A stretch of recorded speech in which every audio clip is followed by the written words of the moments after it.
Hello అండి. అందరికీ నమస్కారం. నా పేరు Krishna Chaitanya Reddy. Consultant neuro physician at onus hospitals. మనకి పక్షవాతం అనేది నివారించవచ్చు.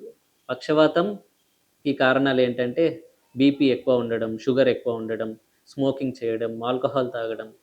ఇవి రెగ్యులర్‌గా అందరికీ తెలిసిన విషయాలే. ఇవి కాకుండా మనకి కొన్ని కొత్త విషయాలు ఉన్నాయి. అవేంటి అంటే ఎక్సర్సైజ్ చేయకపోవడం అండ్ కావాల్సినన్ని కూరగాయలు, ఫ్రూట్స్ తినకపోవడం అండ్ పొల్యూషన్ వల్ల కూడా. సో, ఇవన్నీ కారణాల్ని మనం నివారించడం చాలా చాలా ఇంపార్టెంట్ పక్షవాతాన్ని నివారించాలంటే.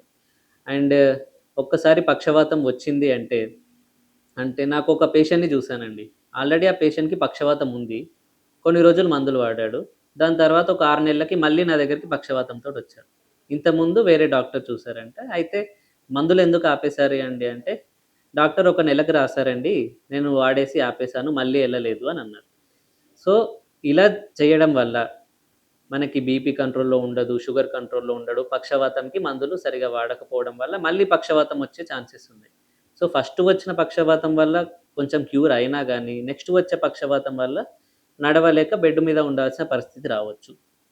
సో, మనం బీపీ కంట్రోల్ చేయడం, షుగర్ కంట్రోల్ చేయడం అండ్ పక్షవాతం వచ్చిన వాళ్ళు రెగ్యులర్‌గా ట్రీట్మెంట్ తీసుకోవడం అనేది చాలా చాలా ఇంపార్టెంట్. ఇదే కాకుండా మనం డైలీ ఎక్సర్సైజ్ చేయడం. అంటే రోజుకి 20 నిమిషాల నుంచి 30 నిమిషాల వరకు అలా అట్‌లీస్ట్ వారంలో 5 రోజులు ఎక్సర్సైజ్ చేయాలి.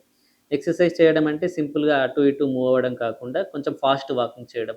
ఆర్ మీకు వీలైతే రన్నింగ్ చేయడము.